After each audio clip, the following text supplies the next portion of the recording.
Welcome. May's message didn't exactly make it clear why you wanted to meet with me. If you're looking for work, my organization is always in need of pilots and security personnel, willing to take risks. You've heard of the First, I take it. I'm not just a member, I also help to fund the outfit through a network of independent traders. Of course, illicit goods are the most lucrative, so there is a constant need for skilled pilots. Ah, I see. You did well to find me. I'm not an easy man to locate. Though I suppose we haven't exactly been keeping a low profile lately.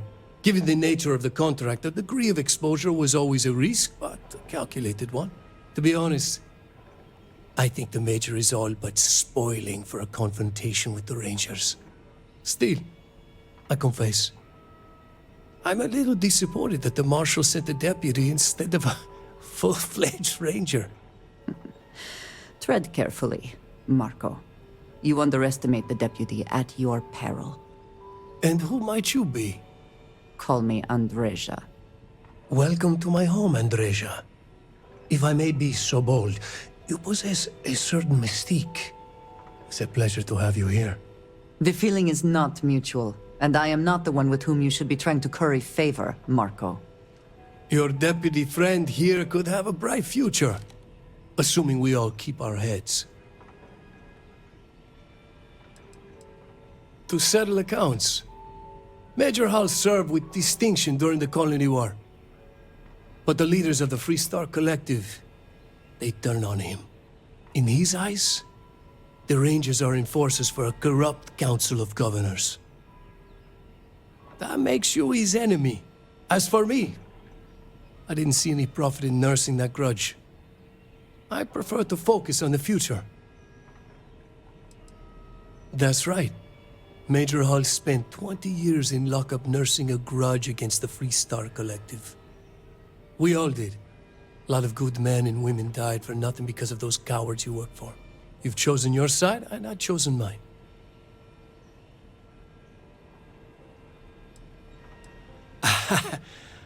I'm not sure you are grasping the situation here, Deputy. You are on my ship, outnumbered by my guards, who will kill you without hesitation. I'm a businessman. If you expect me to cooperate, I'm going to want something in return. I won't tell you everything. I do still have some loyalty to my unit. However, I can point you in the right direction. In exchange, I want the Rangers to let me operate with a free hand.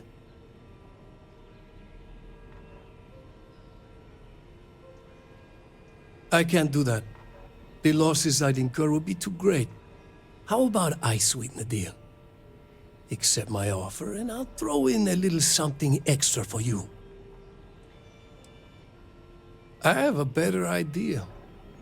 Instead, I tell you something you don't want to know. But you should. The Council of Governors is a group of greedy and corrupt liars who are using you and the other Rangers to protect their own interests. Do you really think they give a damn about the people of the Free Star Collective?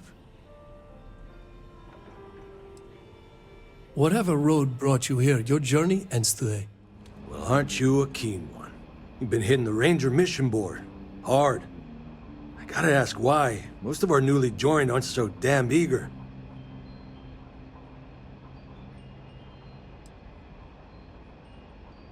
And you do it with a certain flair. Payment should perhaps not be the primary goal, though the credits are welcome. Just so you know, every post on the board was penned by yours truly. And we caught a break. Seems some of your missions are related. A puppet master type by the name of Tawny Adams was pulling the strings, and your work is flushed around. I figure, since you did the hard work already, you deserve the honors of dealing with her for good. Tawny Adams is a crime boss, medium level. Rewards for dealing with her type are lucrative. And also, putting people like her down is the fastest way to reduce crime. Rangers have been known to fight for assignments like this. Excellent. She'll have company, so armor up, gear up, and probably bring a friend. I'd wish you good luck, but I expect luck's got nothing to do with it. Hey there, Deputy. How goes the hunt for the first? Hey, sometimes doing things right means taking the necessary time, you know? If you ask me, I don't think they stand a chance. You're like an Ashta creeping silently through the high grass, waiting for your chance to pounce, and then boom! Down they'll go. So, did you get any more of those encrypted slates? Because, let me tell you, I am so close. Who, me? Doubt you? Not a chance, Deputy. I knew you were a natural the moment I laid eyes on you. While you've been in the field, we've had more reports about farmers being threatened and attacked. Unfortunately, some didn't survive. Not really, no. We can't be everywhere at once. Right now, our best hope to stop them is you. Yeah, well, you might have to. How's your investigation proceeding? That's assuming he finds something useful. Otherwise, you'll be no better off than when you started. How can you be so critical when you have done nothing to help? This is Freestar Ranger business. I'll thank you to stay out of it. Let's move on. I asked the other Rangers to share their opinions of you, and there are some things I want to go over. We'll start with Ranger Callow in Hopetown. She was grateful for your timely arrival, and impressed you had the guts to take on those pirates. Nia says you were respectful with Ron Hope and didn't push too hard. That shows me you were listening when I said to go easy on him. Exactly. Dealing with the Council can be tough, but it comes with a badge. No need to make it harder than it already is. Let's continue. We got a detailed report from Ranger Price about your recent visit to Neon. He said you took on a syndicate loan shark to help an informant. You played the hand you had. It was a sensible and practical trade. Just make sure any favors you trade in the future don't require you to step outside the law. You got results, and that's what matters most. Price was impressed by that. Said you really took the initiative. Ranger McMillan praised what she called your uncommon bravery and dedication. She said you took on the Red Mile so you could get a meeting with Marco Graziani. Putting the lives of others ahead of our own comes with the job.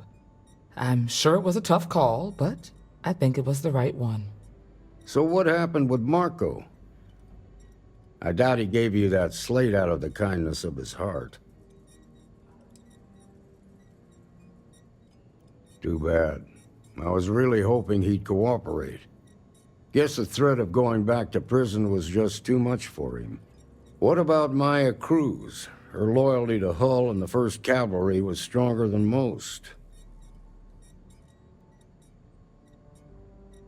I guess I'd want the same thing if I were in her place. Excuse me, Marshal? Not now, Alex. We're in a meeting here. I know, but this is important. I've done it. I've cracked the encryption on the slates. Now, I don't know exactly where the First are headquartered, but there are references to a place called the Factory. The Factory? That was our nickname for the main facility where the mechs were manufactured. Under the terms of the peace treaty, they shut all the mech factories down right after the war. But they didn't destroy them. At least not all of them. Never saw it myself, but I know it's a large facility mostly underground. If the First are occupying it, they'll probably have set up defensive positions throughout the complex. The facility was on Arcturus 2. It could be a dead end, but if it's not, then you'd better be ready for a fight. I can't believe it. You just took on some of the best mercenaries in the Freestar Collective and cut right through them. If we'd have had more like you in the war, we could have planted our flag in New Atlantis. What the hell would you know about glory? That badge gives you power under the law, but it doesn't give you the right to question what I sacrificed for the glory of the Freestar Collective. You don't know what it's like to look around and see the faces of warriors who trusted you to lead them as they die screaming. I watched brave men and women torn limb from limb by monsters. I saw mech pilots cooked alive in their cockpits as their machines burned. Those deaths didn't have to be meaningless, but spineless leaders gave up on us, even when victory was within our grasp. Do not assume you know what others have or have not experienced. And none of it gives you the right to take innocent lives.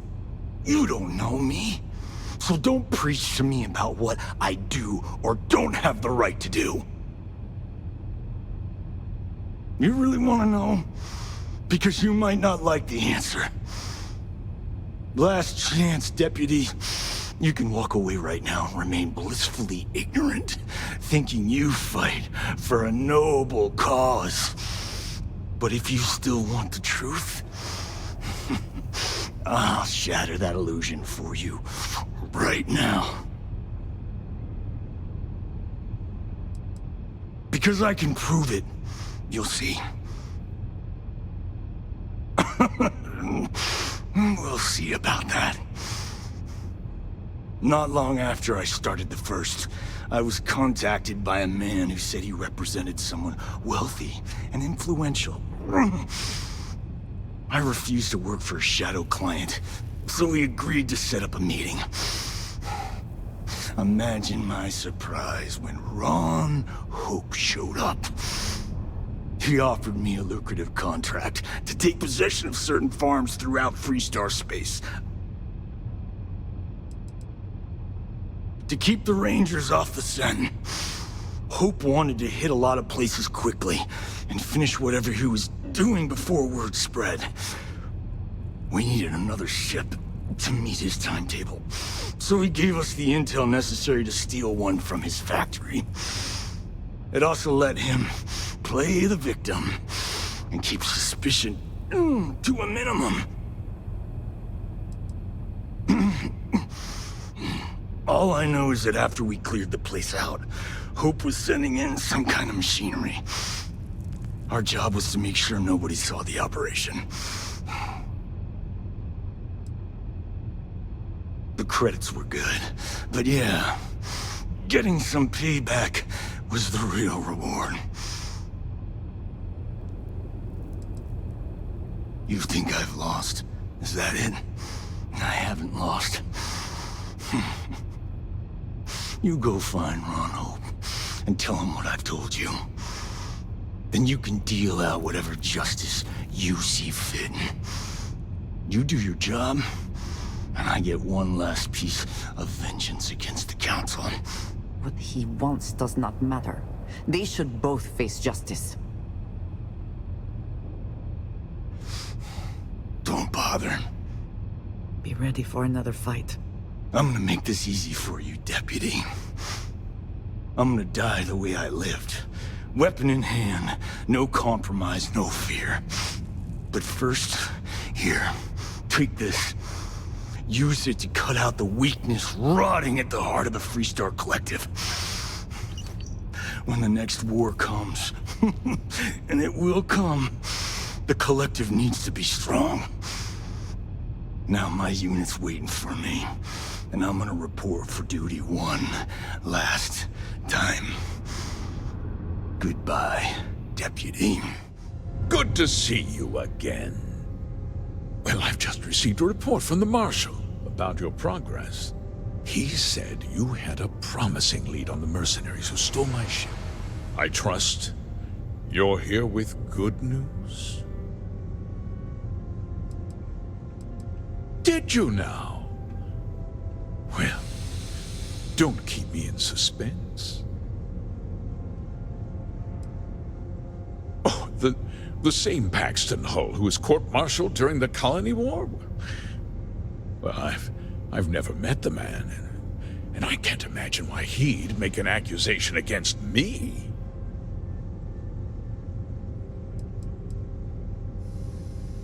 Don't presume to question me. You know who I am.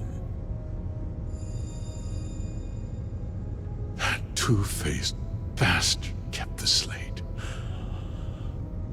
Oh, I suppose this is his revenge against the Council of Governors for what happened during the war. I'm impressed, Deputy. It's clear you have a bright future ahead of you. What's going on? What is this about, Mr. Hope? Nothing that concerns you, Birgit. In fact, why don't you make yourself scarce? I think I'd like to hear what the deputy has to say.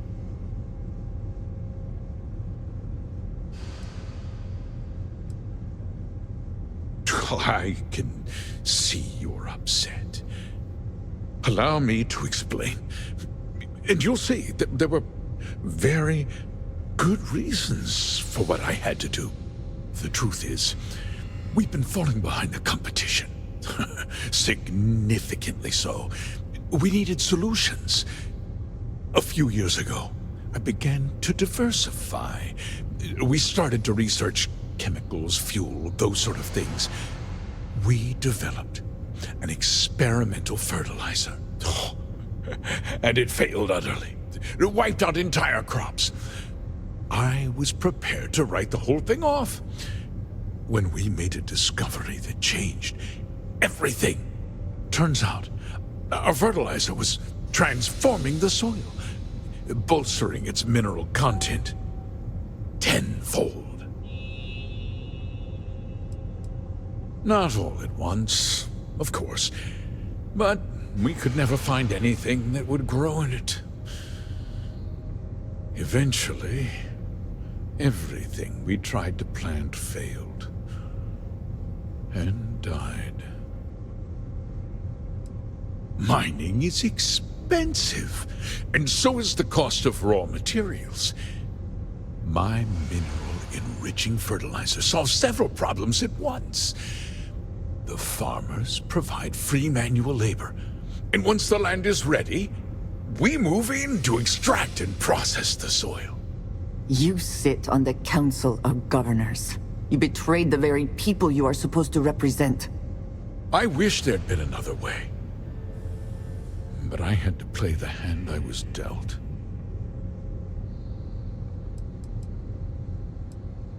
Look, I'll level with you. We're falling behind the competition. The hardworking people of this town depend on me for their livelihoods, and I won't let them down. Cutting my costs means saving their jobs. I can't believe what I'm hearing. How could you do something so awful to innocent people, to families? Not another word out of you, Birgit. I can take your job, and more. We'll discuss this later. In any case, I suppose the gig is up. I give you my word that I'll call off the operation and return the land to its rightful owners.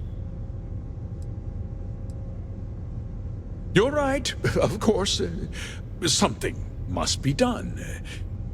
I'll set up a fund to handle funeral expenses and take care of any surviving family members. We'll do this the right way. I give you my word. You're right. Yeah, those families deserve to be compensated for the inconvenience. Perhaps a discount on their next purchase from Hoptech. They might not be so keen to purchase a ship built with the blood of their compatriots. With that resolved, let's talk about you. As a member of the Council of Governors, I'm authorized to award you a substantial substantial bonus. And of course, we'll both agree to forget about my little cost-cutting endeavor.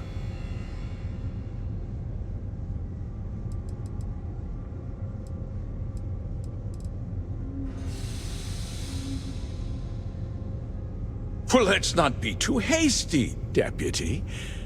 There's something else you need to consider. I'll do what's necessary to protect my company and my employees. If you tell anyone about this, you're risking their livelihoods. Do you really want to put all these people out of work and make their families suffer?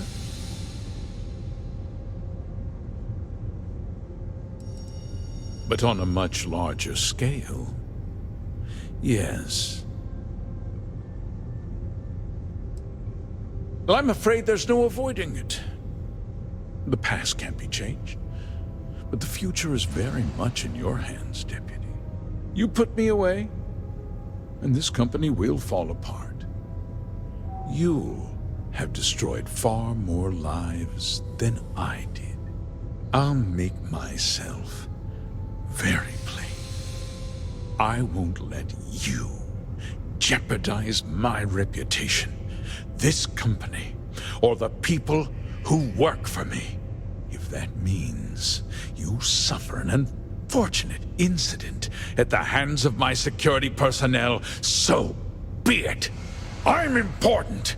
You're nothing.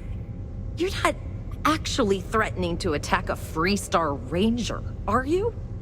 You have overestimated your position, Mr. Hope.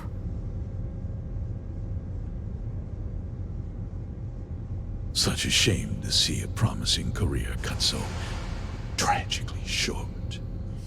He tried to have you killed. I don't understand. Mr. Hope always seemed like such a good person. But everything he said about the farmers and hiring those mercenaries, it was so awful. I'm just a little in shock. I'm still not sure I understand what happened. A conspiracy to steal farmland? It's just so hard to believe. That's not the Ron Hope I know.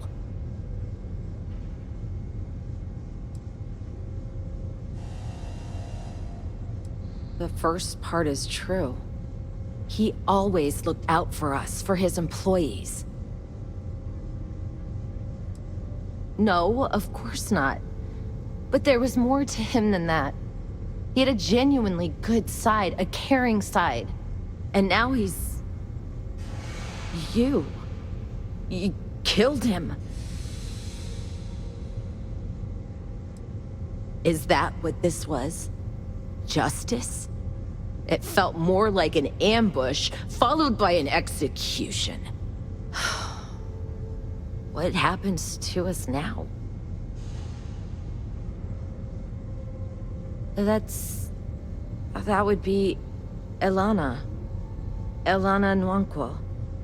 She seems pretty capable. Maybe we'll be okay after all. I guess we'll have to figure things out. Find a path forward. There are uncertain times ahead for you, but they will pass. Good to see you back safe, Deputy. It's the same damn thing. What's the word on the mech factory? Were the mercenaries hiding out there? I take it that they weren't too much trouble for you, given that you're standing here. Did you find out why the first was taking over This farms? is getting old. Might be time for a change. Wait, you're saying it was Ron Hope who hired the first? Are you really that surprised? Hope's always had a reputation as a man who'd do anything to succeed. He's on the damn council, Emma. So he can make laws favorable to his business interests. Sure, he's known to look after his people, but do you really think he gives a damn about some farmers on Montara Luna? Did Hope explain his motives at all?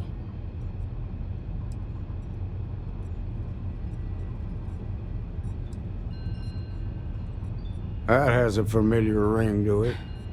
I recall hearing about some Hope Tech initiative to help farmers. At the time, I just figured it was a PR stunt. Seems a little more sinister now. Please, tell me you've got some evidence to back up these extraordinary claims. All right, let's see what you've got. Interesting. Yeah, this is pretty damning. Especially this last bit about destroying the slate. And you confronted Hope about this? You almost sound pleased with yourself. Well, you shouldn't be. This is going to send shockwaves throughout the Freestar Collective. If the people can't trust their leaders, anarchy could follow.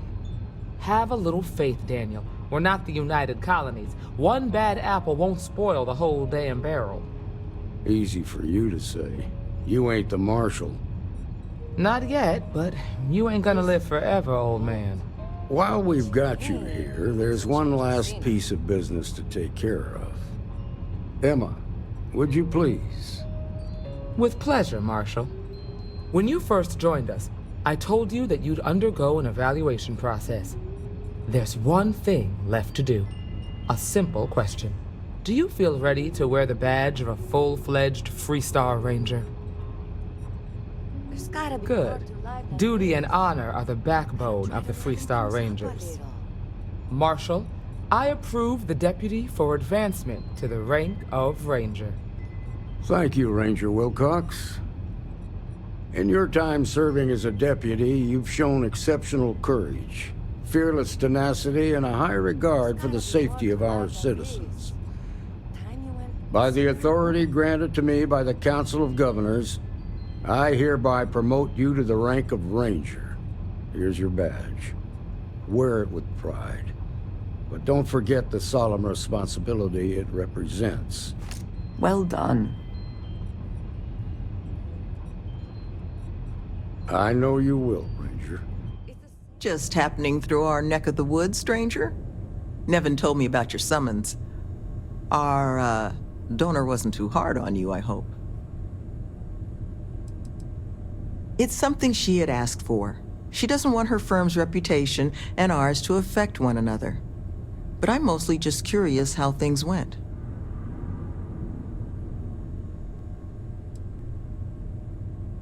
Oh, I can imagine. Well, thanks to your little chat, our donor's doing everything she can to upend the various roadblocks in our way. We're in the process of vetting more security, looking at some additional and more agreeable contractors. Whatever gets this place closer to becoming a reality.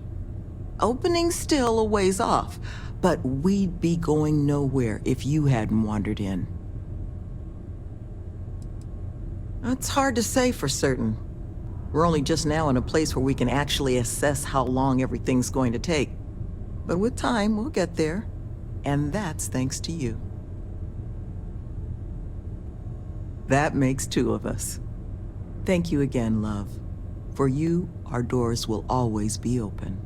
Greetings, pilot. This is Jiro Sugiyama, head of Paradiso Security. I apologize for coming over this emergency channel, but we are in need of assistance concerning the large ship in orbit, and we value discretion in this matter. If you are willing and able, please see me as soon as possible at the main security office in Paradiso. Over and out. Welcome to Paradiso. Jiro Sugiyama at your service. Do you have a security concern, or is there something else I can help you with? Honestly, it's not as exciting as you might think most of the time. More often than not, we're just handling drunk and disorderly conduct. Heck, even pirates leave us alone for the most part. I think it's because some of them actually vacation here. As long as they're not bothering anyone, we've been told not to worry about them. Neither. We're our own private force. The Paradiso group pays top dollar for top-notch security. And I dare say we're some of the best in the business. We have to be out here on the fringes of the settled systems. Ah, yes, of course. I'm glad you came. As you can imagine, we're in a bit of a predicament. Under normal circumstances, we would not enlist outside help in this manner. But this is a matter we can't afford to worry our guests about. As such, we need to handle this discreetly. Failure on your part to do so could have severe consequences. So, before we proceed, can you swear not to discuss this with anyone else unless explicitly directed to do so? You're right. We're not. Which means we're not bound by anyone's laws but our own. In other words, it's our system and our rules. Neither the UC nor the Freestar Collective will help you if you get into trouble here. I understand you're eager to get into it, but if you're unwilling to take this seriously, I can foresee problems in your future. Not too long ago, a strange and enormous ship appeared in Parima space. It is now locked in orbit around our planet. So far, it doesn't seem to be hostile, but any attempts to communicate with it have been in vain, so we're unsure of the ship's intentions. It bears no discernible markings or allegiances to any manufacturers we're aware of. I'm hoping that doesn't mean we're dealing with some sort of new deep space threat. Not quite. It took some time, but we received a transmission. It was all, pardon the phrasing, it sounded almost alien, like nothing anyone's heard before. Clicks, distorted groans, buzzing, really disturbing sounds. Now, one of our engineers says it could just be some busted comm equipment or incompatible signals, but we're not sure. So far, no one's disembarked from the ship, no landing craft, nothing. We don't have the staff or ships to spare, otherwise we'd dock with it and attempt to board. Can't say for sure. Looks worn, but not cobbled together like a Crimson Fleet junker. Others have been saying it's some new Varun design, a gigantic battleship with hidden armaments preparing for assault, but that doesn't check out either. There's also been talk about non-human sentient life. The comms data we received might support that, but humanity's spread far and wide and no one's ever encountered anything like that. Still, first contact. Could you imagine? It is. Whatever's going on, we need to approach this with care. First, see if you have more luck communicating with them. If not, you may have to try boarding. Whatever you do, it's important to remember to seek diplomacy with who or whatever's on board. As soon as you have any more information, report to Oliver Campbell. He's the CEO of Paradiso. All formal decisions will need to go through him, and he'll have your pay. Good luck. Why, hello, darling. Welcome to Enhanced Paradiso. You too can use our services to help you feel as good about your appearance as I do mine. We can make you thinner, larger, change your hair, your face, or even your sex. Anything you want. Or perhaps I can interest you in the Paradiso Getaway Bundle promotion. This is a one-time offer for new Paradiso customers. Once you decline, it's gone.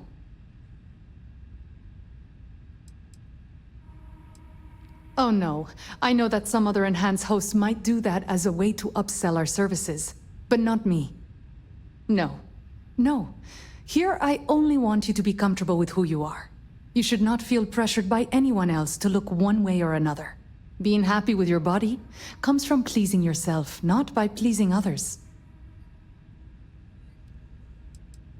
We simply book 2 sessions for you for a greatly reduced price. Why, you might ask?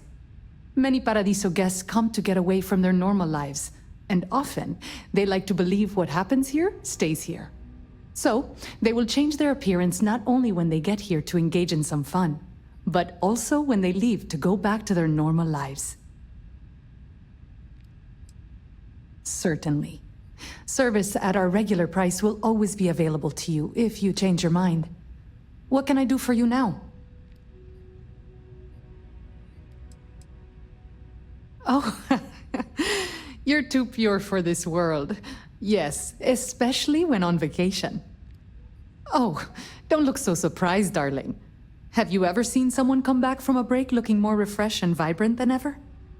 It's not uncommon for people to get little touch-ups while away. Better that than risk the embarrassment of bumping into friends at their local enhance. That's very kind of you to say. I have put many credits into my appearance, and I am proud of how I look. There is no shame in paying to look good. I regularly use enhanced services. A little tweak here or there every so often keeps things interesting. And the fact that it is hard to notice proves the quality of our work. Another lost belonging notification in the system. When am I going to find the time? Oh dear, a guest! Dreadfully sorry you had to hear my complaint. How unprofessional of me. Hello, welcome to Paradiso. Dirk Huddleston at your service. Do you need assistance checking in for your reservation? Oh, no, nonsense. Just a small scheduling issue. Some of our guests have misplaced their belongings, and I am responsible for finding and returning said belongings. Just one of the many services we are happy to provide here at Paradiso. Nothing to worry you about. May I continue to check you in?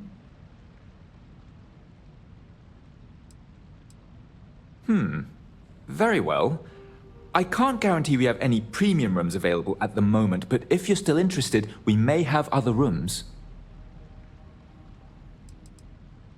Parima 2 is owned independently by the Paradiso Group. We exist outside of the United Colonies and Freestar Collective, yet entertain visitors from both. The Paradiso Group is run by several board members, many of whom take residence within the resort itself.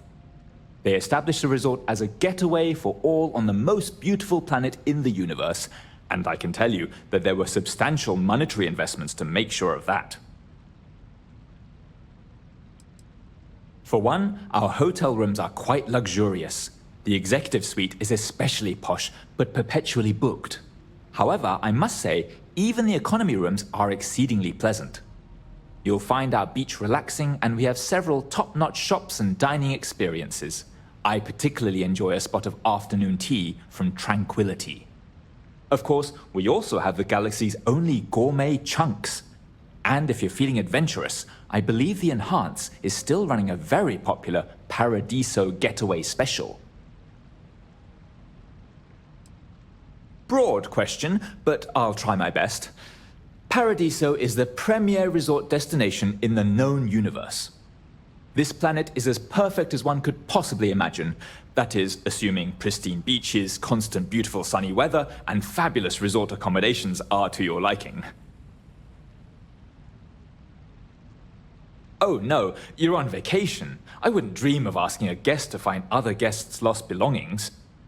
But if you want to take a look at the list in the system and you happen to find anything while you're out and about, I suppose it would help me out. Please, don't feel obligated, however. One of our deluxe suites just opened up. I'd be happy to accommodate you.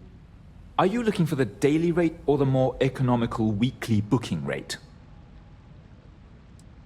Excellent. We will do our best to make your week-long stay with us as comfortable as possible. Hey, sorry. Didn't mean to be rude and ignore you when you came in. I'm just trying to figure out the solution to a problem I'm having. What can I do for you? Not bad. Well, it'd be a little better if that Tranquility went within spitting distance. I'm not saying anyone should spit on Tranquility, by the way. Just maybe don't buy their tea. Drink coffee instead. Yeah? Yeah. Well, I'm not sure if you know this, but most coffee is synthetically created. Ours is 100% organic, made from coffee beans rescued from Earth hundreds of years ago, and cultivated by Cafe Lux authorized growers. Trust me, you can really taste the difference between our real coffee and the other, stuff. Matter of fact, I am. We keep losing business to Tranquility. It seems like they're always trying new things, new recipes. And well, we just have the same old coffee here. I have an idea, but I don't know if I have the skills to pull it off. I need help from someone who is good at getting others to do what they want. Or good at, stealing. what I'm proposing may not be entirely legal. And even if I could succeed, I fear the risk is too great for me. A tea sommelier from Tranquility Corporate is on vacation here. I overheard them talking to Polly about some new tea product they're working on. If you could convince them, or otherwise get the recipe before it goes to market, I'm sure it will help me succeed. Maybe I can even move up the corporate ladder. All I know is that the sommelier has the recipe on a slate. Do whatever you want with that information. I just need that recipe. If they won't tell you the recipe, do whatever you can. Well, except for using violence. I wouldn't want anyone to get hurt. I hope so. This could be the big break I'm looking for. Hello. Welcome to Tranquility.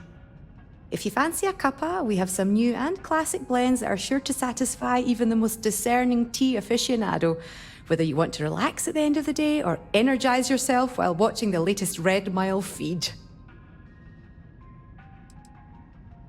You know, I thought you looked familiar. I think I've seen you in the feed before. I can't believe I'm talking to another runner. I'm a big fan of the Red Mile. You know Donovan Reese? He once came and ordered tea at our little shop. I think I died a little when he kissed my hand. If you ever run into him, tell him I still remember. Aye, that's the spirit. It's not like you'll find a better drink over at Cafe Lux, am I right? So, what can I get for you today? Well, if you want something strong, we have Earl Grey, breakfast or classic black tea. If you want something relaxing, we have chamomile or easy sleep. But if you want something more exotic to tickle your fancy, might I suggest lotus or sunray? Oh wow, I thought that was you. That last run was incredible. You know, you're generating a lot of buzz. There's a lot of talk that you're the next Donovan Reese. I wish you continued success. Welcome to Paradiso Gift Shop and Convenience. Feel free to look around, but don't break anything or you've got to buy it.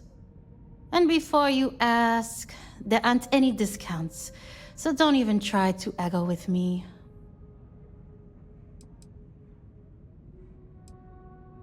Why would I? I have to sell overpriced crap to rude, obnoxious tourists all day. My uncle works for the Paradiso board. When he said he could get me a job here, I expected an executive-level job, not this. But it's not all bad. I don't have to worry about getting fired, and I live in Paradiso for free. Now, can I get you something, or are you going to keep asking questions about my life? No. Ugh.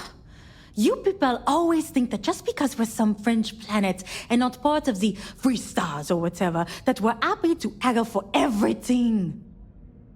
I wouldn't even care, honestly. But I take it out of my pay if any money's missing, so no discount. I'm here for you, any time of day or night. Salut, bonsoir, good evening. Welcome to Chez Simon. I am Simon, and this is my rooftop bar and lounge. Might I interest you in some refreshing spirits? Perhaps something special to enhance your stay with us, huh? Plenty, but I consider myself a professional. It wouldn't be kind to spread gossip about my co-workers at this resort. However, I don't consider the Paradiso Group board members co-workers, so they're fair game. I have heard from multiple celebrity visitors that our CEO, Oliver Campbell, isn't as domineering and virile as he lets on. At least not behind closed doors, if you catch my drift. Word is, he likes to be told what to do, and his performance evaluations are often subpar. Normally, I wouldn't spread such rumors, but that guy is rotten and thinks way too highly of himself. Yes and no. It's my name on the sign, and I generally get to run it the way I want and take in a significant chunk of the profits, but technically, the Paradiso Group does own it. I even had to sign over my name to get it up on the sign, part of my contract with them. But I tend to look at it as job security. What, are they going to find another world-class bartender named Simon to replace me? I think not. They can sometimes get pretty out of control, but security does a good job making sure they don't get to the point where someone gets hurt. We've had to do away with the foam parties, for instance.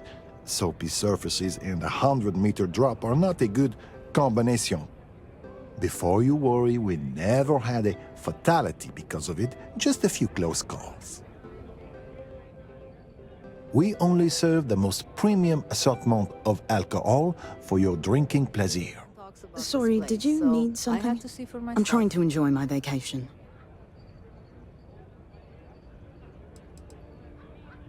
Rowan Masterson, at your service. I'm a tea sommelier for Tranquility. I ensure all our brews match our high standards for consistency and quality, and I also travel systems-wide to seek out new and interesting brews. After all, I fancy myself quite the tea enthusiast, so I'm quite good at discovering delicious new tastes. This should be interesting.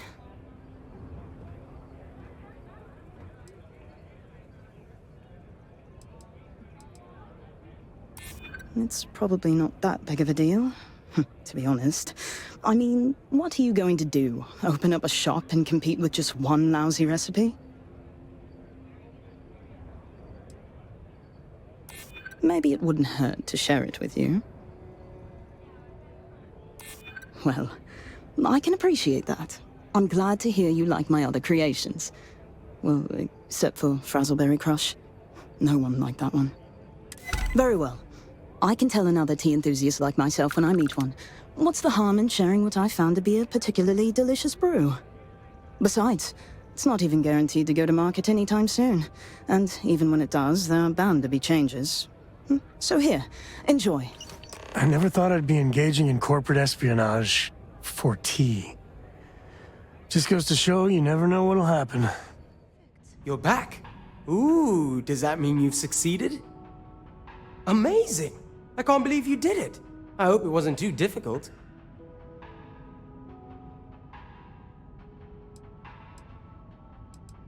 Well, that's good. I really appreciate what you've done for me. Now, let's see what we have here. Wait, the secret ingredient is coffee? Really? Well, I guess I'm in luck. Once I brew this tea, it'll be a snap.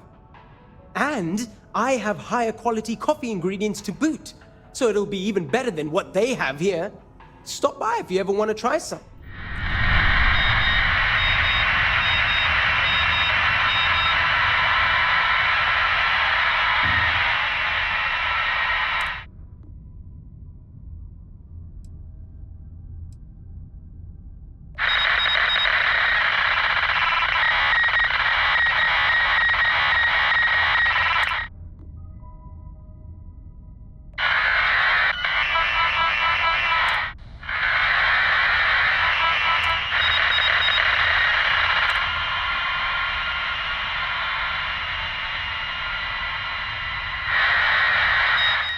You're human.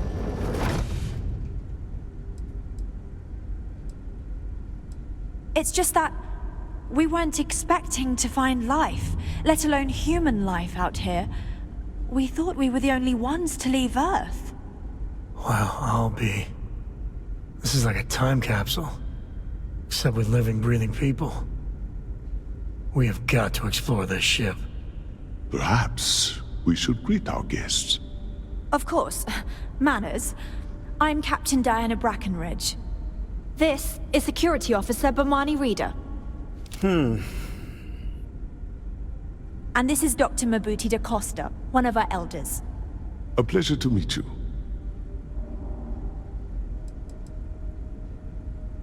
I don't know all the particulars, but I'll try to answer as best I can. It's a colony ship. It was built long ago by our ancestors to sustain our crew over hundreds of years in space through generations of travelers. It's sturdy, fast, and spacious. That last one is important because we had to take as many supplies as possible with us on the journey and still have ample space for our crew. You've come aboard the Earth colony ship, Constant. Generations ago, we set forth from the planet Earth with the mission of colonizing a new habitable world, in the spirit of our ancestors nearly a millennium ago. I see. As you may have presumed, we're in a bit of a bind. Our ship has finally completed its near 200-year journey from Earth, only to find our new home seemingly colonized by... well, we don't know. Communications haven't been successful, so your arrival is fortuitous. Perhaps you'd be willing to act as a middle person between ourselves and... the others. We do. Well, sort of. We saw structures using our surveying equipment. We've also seen the various ships pass us by. Some even seemed to want to communicate, but couldn't. Of course, we had no idea that they were being piloted by other humans. Ah, your question confirms one of our recent theories. It would seem that some form of faster-than-light travel or space-bending technology was invented during our long journey. That would explain why we would find people this far out into space. I guess technology leapfrogged us at some point. Interesting.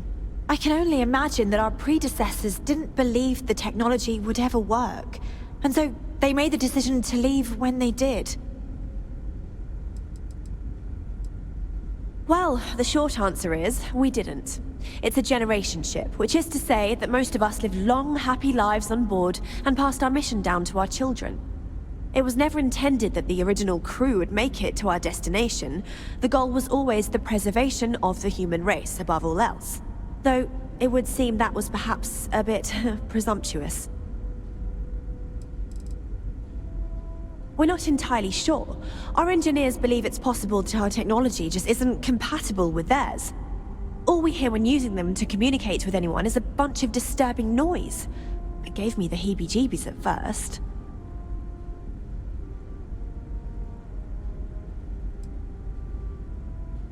Of course, we know that now. Human or not, we were still unable to communicate our intentions. As soon as we discovered them, we fully expected negotiations would be necessary. Now then, please follow me. There's much to discuss first. We'll speak more on the matter once we reach the bridge. Now that you're here, I can finally give my crew a chance at a new life. I think I'm coming up on 6 years now? I was only a teenager when my father died, passing command of the ship to me, as is tradition. Because of that, I've had to sort of learn as I go along, instead of taking years of study and apprenticeship under the prior captain. I think some people on the ship resent me for not having the level of experience as my predecessors. But at the same time, without my command, we likely wouldn't have made it here so quickly. A bit frazzled, as you can imagine. People are anxious about discovering that we're not alone, and also worried about what will come to pass. While we hope we can work out a deal with the people on the surface, they seem reluctant to reach out, so there's no telling what will come of that. I do know that we can't afford to stay here in orbit forever. The ship was built to sustain us for many years with backup provisions just in case, but even that will come to an end eventually. Difficult is the wrong word. It can be both challenging at times and also exciting. Our mission was to rebuild humanity on a distant world, believing that we were Earth's last hope. To think that while there has always been a Brackenridge in the captain's chair, that I am the one to finally oversee our journey's end is truly exhilarating. But with this stumbling block in our path, at this final moment, I fear tough choices will need to be made. Well, as I mentioned, we've been unsuccessful in communications with anyone up until you arrived, though not for lack of trying. But since you're asking, maybe you'd be willing to be a sort of diplomat between us and them as we attempt to resolve our situation. Does that sound agreeable to you? We suspect that our equipment is woefully obsolete compared to whatever you all have now. In all honesty, we never expected to need to communicate with anyone, so our comms aren't particularly robust. That limits our options. We even attempted communicating with lights and sounds, something we saw in an old movie, but I don't believe they picked up on it. If anything, it may have inadvertently alarmed them. Ah, so they have a name. Paradiso. And it sounds promising that they sent you here to speak with us. You see, we intended to settle here, but we assumed that they intend to defend their claim given their presence here. We'd like you to go speak to them on our behalf and help us negotiate a solution, preferably one that favors us. Based on the data our ancestors had when they launched this endeavor, it was determined that this was the perfect planet for us. Even if we had another viable candidate planet, we lack the resources to get there. And as you know, it took us 200 years to get here. Our people have no desire to go back to drifting the stars so their children's children can possibly settle on an inferior planet. When we left Earth, there were no claims to planets this far out into space. We had assumed that we were the only ones attempting a generational journey such as this, meaning that there would be no need for a formal claims process. Regardless, my ancestor, Rupert Brackenridge, did manage to file a charter for this planet's first colony, to be named New Jamestown. According to his records, no one took it seriously when he filed it, so likely it was either ignored or the records were lost to the ages. Given humanity's lack of interest in colonizing the far reaches of space at the time, it shouldn't have been a problem, but again, here we are now. Excellent. Make no mistake, this is our planet, and we intend for them to see this our way. So, speak with their leadership and see if you can negotiate a solution on our behalf. Preferably, get them to see things our way. Report back to me and let me know what they say, and we'll go from there. We thought about it, but it simply won't do. I need to think about the distant future of our people. Sure, our first settlement may be small, but our predecessors dreamt of our new civilization spreading across the globe. That will be difficult if someone else plans to do the same. While we're not completely close to the idea of sharing, it's much easier if we have complete domain over this world.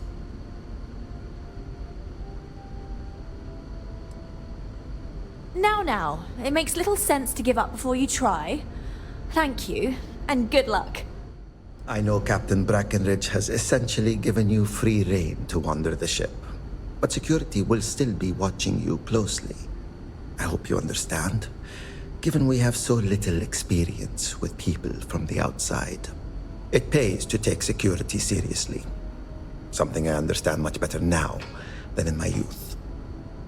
I know I'm getting up there in years, but I don't think I'll ever tire of flying. Hey! So it is true. An actual stranger aboard our ship? Wow. We don't get any. We never expected to meet anyone else traveling the stars. But if you're here, that must mean there are others. Kind of incredible that we never bumped into anyone. Either we took a strange route, or the vastness of space just makes chance encounters unlikely. Maybe some combination of the two. Either way, I'm so relieved to find out that we're not alone out here. Oh, geez. Sorry, of course you don't know my name. We never met. I'm Yue. Wow, I never thought this would happen.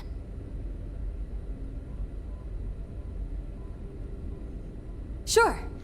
Well, unless there's anything else you want to talk about. It's incredible. I'm pretty excited to meet new people and ask them all sorts of questions. I wonder about all we've missed this whole time while humanity has advanced around us. Oh, I'm the navigation officer, though I switch between nav and piloting. I'll be honest, the ship pretty much flies itself. Its destination hasn't changed since it launched, and we're here now, so I'm not sure what's next. See, the nav system's not perfect. We encounter stuff that our forebears didn't originally count on. Astral bodies, space debris, stuff like that. So sometimes I need to take manual control and get out of tricky situations. Then there was the time I used those unaccounted for anomalies to our advantage. Slingshotted us around a few stars that weren't supposed to be there, saved some fuel, and knocked a few decades off our journey. Pretty incredible stuff. Keeping a 200-year-old ship running is no easy task. I was hoping to talk to our visitor from outer space, and here you are! Welcome, welcome! I have a million burning questions, but I won't overwhelm you. There will be plenty of time for that later. Please, indulge me just a couple. How did you do it? Did humanity finally discover faster-than-light travel and eclipse our poor old ship? Oh, I've heard of this technology, but always believed it was theoretical in nature. Maybe we can talk about it in more detail later. I'm sure you have more pressing matters to handle. I've waited this long. What's a little longer, eh? Oh, I've got so many questions, but I'm being rude. I haven't even given you my name. Chief Engineer Kazemi, but you can call me Amin. And, I might add, I'm one of the reasons we're still floating out here today.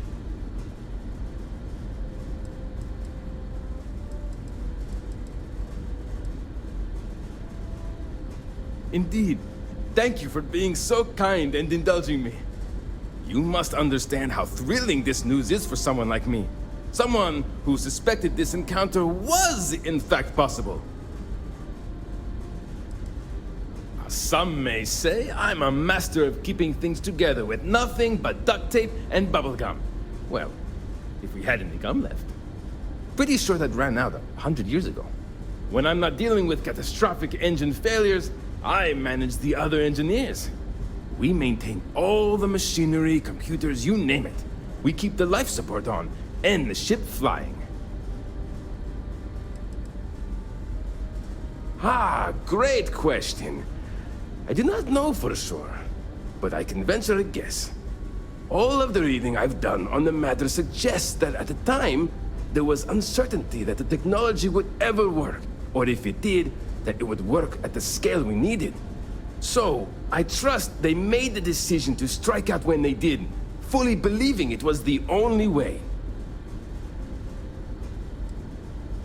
Many years ago, when I was a junior engineer, the reactor's computer burned out. The computer that controls the reactor's various regulators. I'll spare you the details, but when that happens, the ship and everyone on it is in danger of turning into a mess of hot slag. I had to jury-rig parts from old media devices to prevent a meltdown. And that's how I became the boss around here. Yes! So many! Does everyone have their own spaceships like you? Do people only live on naturally habitable planets, or did they learn to terraform? Are we in contact with alien species? I have so many more, but I don't want to take up all your time.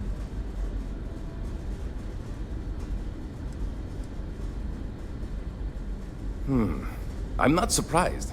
The amount of energy it would take to terraform an entire planet seems improbable. I can assume these types of colonies are strictly for mining and gathering rare resources, since there are nearly limitless habitable planets to choose from out there.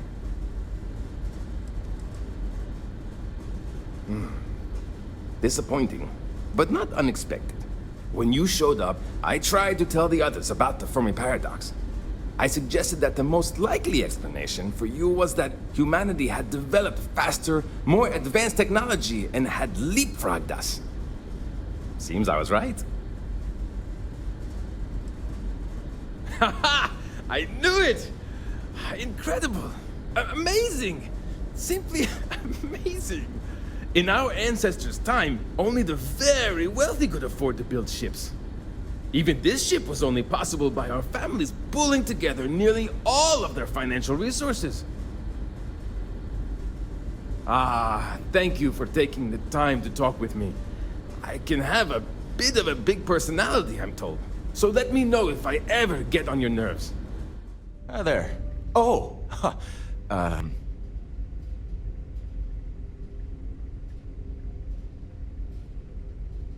Nice to meet you. And that's true. As you can imagine, everyone kind of just knows each other around here. Meeting new people isn't really a thing for us.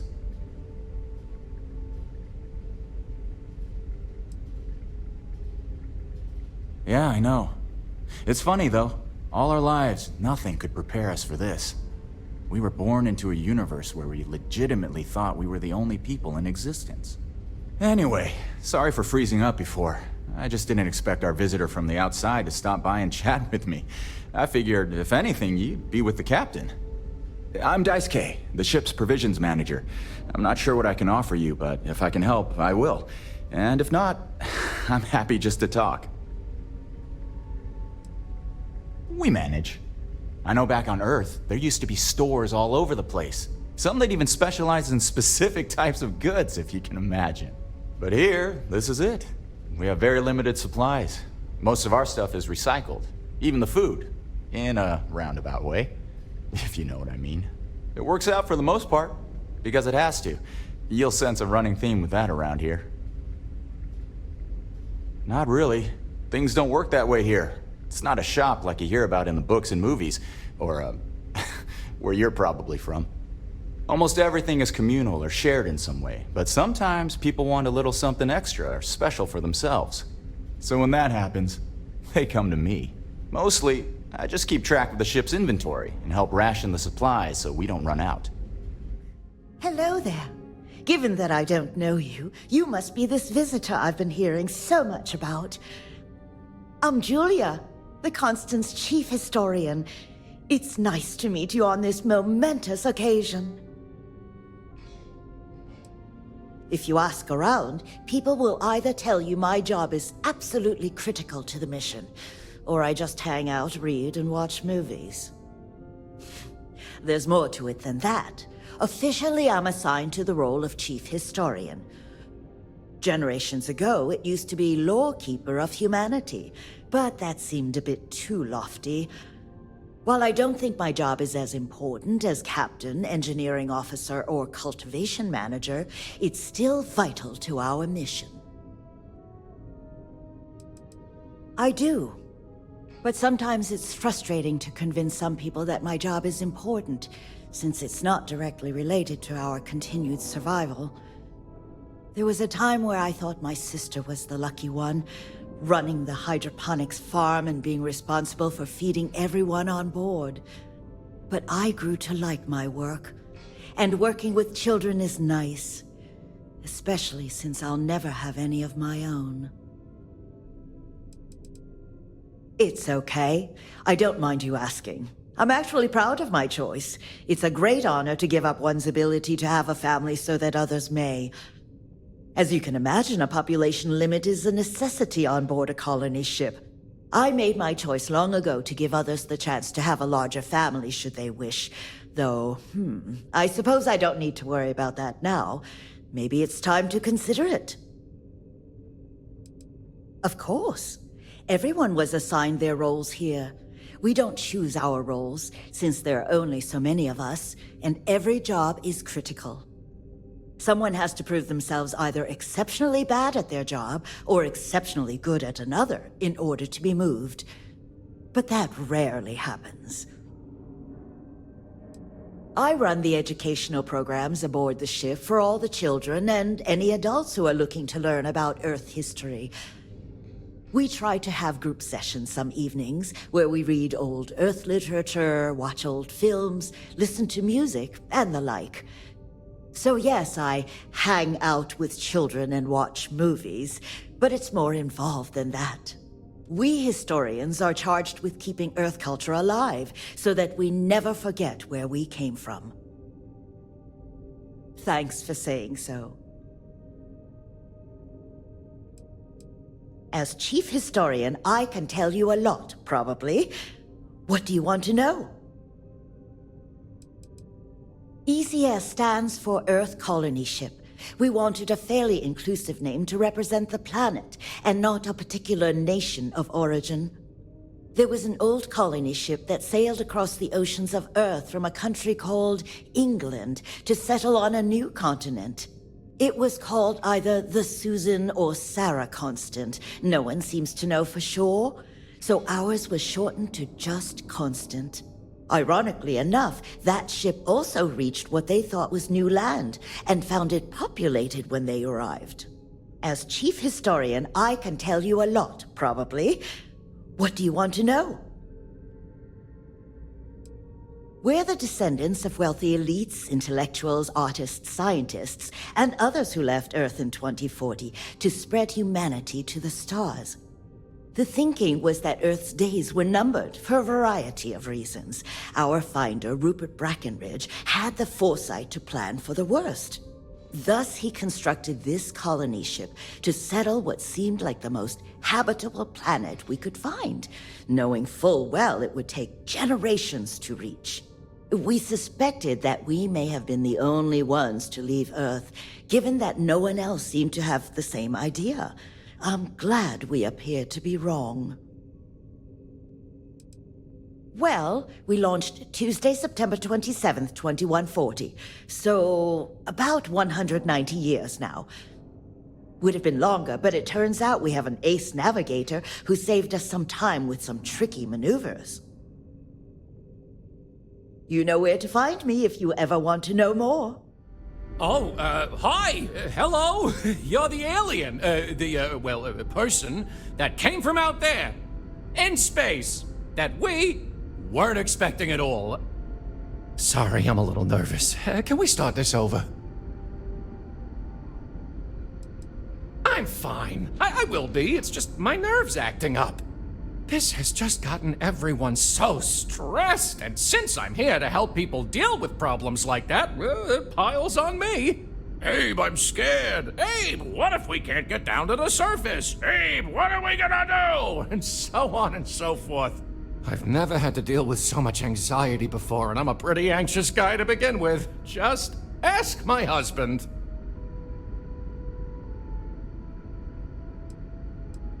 Yeah. Calming down. Here we go. Okay. Sorry about that. I'm Abe Levitz. Abe Levitz. I'm the cabin manager here, so if there's anything you need during your stay, I'm happy to accommodate.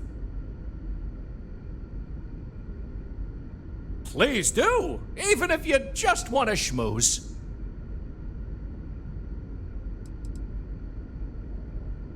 Oh, you must mean the Yiddish. It's an old family tradition. The Levitts have been trying to keep it alive for hundreds of years now. See, we didn't think the language would survive if we didn't, so we charged ourselves with preserving it. It's a point of pride for our family, and something I'd like to pass on to others so they don't forget. Like my great-great-great-great-grandmother's latke recipe. Me? Hey, well, there's not much to say.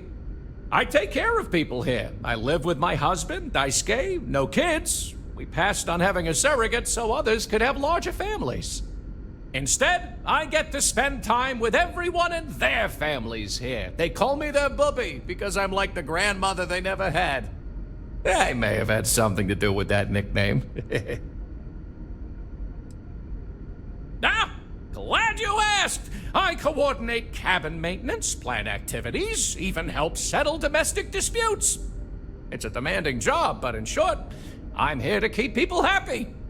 I try to keep both the kids and adults entertained. Scavenger hunts, sing-alongs, fun little art projects, you name it.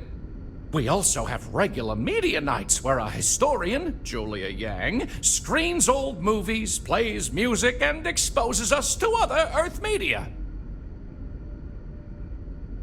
People didn't know what to think. Here we are, minding our own business out in deep space, all alone. Then we hear some sort of garbled transmissions on the radio, real screechy, real inhuman-sounding stuff. Then you show up? People had all sorts of fakakta theories, aliens, time travelers, you name it. We watch a lot of old movies, so... Anyway, it spooked the bejesus out of us, because we were expecting to find nobody. If there is ever anything you need from me, I will do my best to help.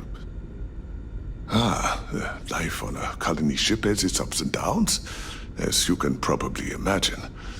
I tend to look on the bright side of things, however. To the best of our knowledge, we were on a critical mission, saving the human race from extinction.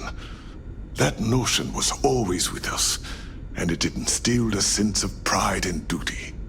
Sure, the living quarters could be considered cramped, and we could go nowhere else. But we also had near endless time with friends and loved ones. I suppose as I get on in years, I have learned to appreciate that more than anything. I know it must seem strange to you. I am not a captain, nor am I a security guard. But I was brought along for a very specific reason. The captain trusts me to de-escalate situations.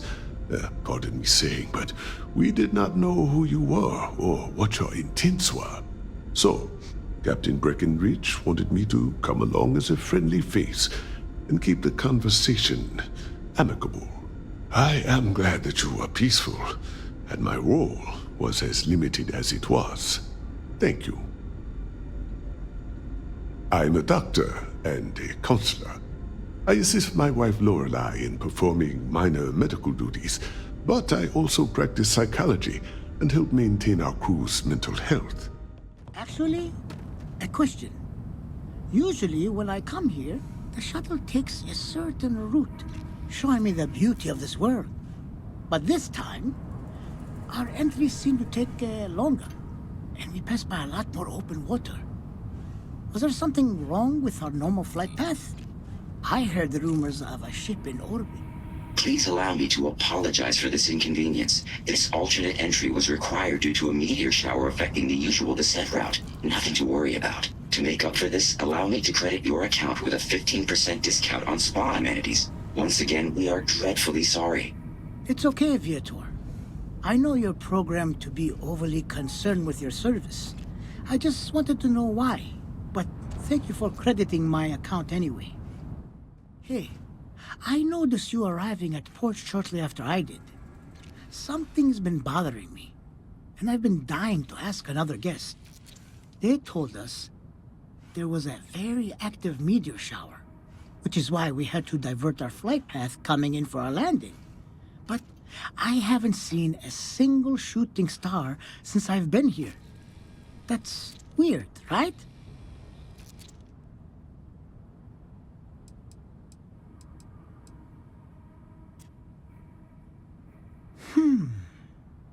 You're probably right. I've just been feeling stressed as of late, and worrying about something silly like that will only make it worse. I should just relax here and let Paradiso melt away my worries like it always does. Thank you for grounding me.